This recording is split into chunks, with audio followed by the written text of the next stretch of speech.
Petit 3. Relation fondamentale de la dynamique. 3.1. Relation fondamentale de la dynamique ou deuxième loi de Newton. La somme vectorielle des forces s'exerçant sur un solide est égale à chaque instant à la dérivée par rapport au temps de la quantité de mouvement du solide dans un référentiel galiléen. On peut traduire ça par la relation somme des forces appliquées est égale à la dérivée première du vecteur quantité de mouvement par rapport au temps égale à donc d de p sur d de t.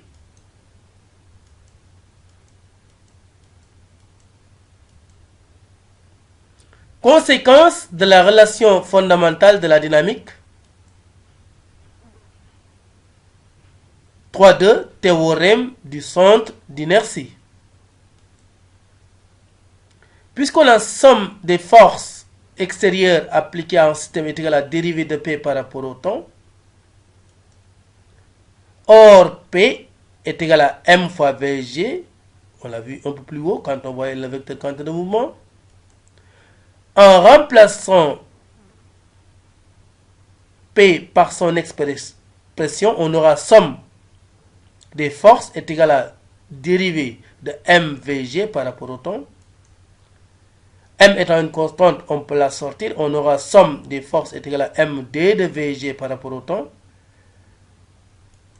Or, D de VG par rapport au temps, c'est l'accélération du centre d'inertie.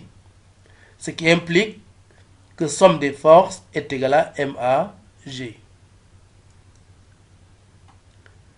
Deuxième conséquence de la relation fondamentale de la dynamique. 3.3. Principe d'inertie ou première loi de Newton. Pour un système isolé ou pseudo-isolé, on a somme des forces est égale au vecteur nul. Cela veut dire que MAG est égal au vecteur nul. Puisque M n'est pas nul, c'est AG qui est égal au vecteur nul. AG égale au vecteur nul a pour conséquence le vecteur vitesse égale à une constante. Une constante qui peut être nulle, auquel cas on aura un mouvement, un repos. Constante non nulle, auquel cas on aura un mouvement rectiligne et uniforme. Relation fondamentale de la dynamique de rotation. Théorème de l'accélération angulaire. Énoncé. Lorsqu'un système est en mouvement de rotation autour d'un axe fixe, delta, la somme des moments des forces appliquées au système est proportionnelle à l'accélération angulaire de son centre d'inertie. On a somme des moments est égale à J delta, θ point point.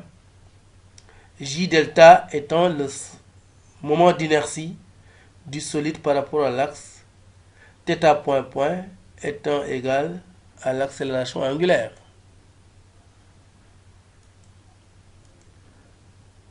Terminons par des rappels sur les théorèmes relatifs aux énergies. D'abord, théorème de l'énergie cinétique. Pour rappel, pour un système en translation, son énergie cinétique est EC égale à 1 demi de mv carré. Pour un système en rotation, son énergie cinétique est EC égale à 1 demi de J delta oméga carré. J delta étant le moment d'inertie et oméga la vitesse angulaire. Le théorème de l'énergie cinétique peut s'exprimer comme suit dans cette relation. Somme delta de EC est égale à la somme des travaux des forces appliquées. C'est pour dire que la variation de l'énergie cinétique entre deux instants pour un système est égale à la somme des travaux des forces appliquées sur ce système. Conservation de l'énergie mécanique. Rappel, l'énergie mécanique d'un système est égale à la somme de son énergie cinétique et de son énergie potentielle. Il y a conservation si delta E égale à 0, c'est-à-dire que E est une constante. Et ceci n'a lieu que lorsque il n'y a que les forces conservatives qui effectuent un travail. Variation ou non conservation de l'énergie mécanique. Si en plus des forces conservatives, il y a des forces non conservatives qui travaillent, alors le système sera non conservatif et de ce fait on aura delta E qui est égal à la somme des travaux des forces non conservatives.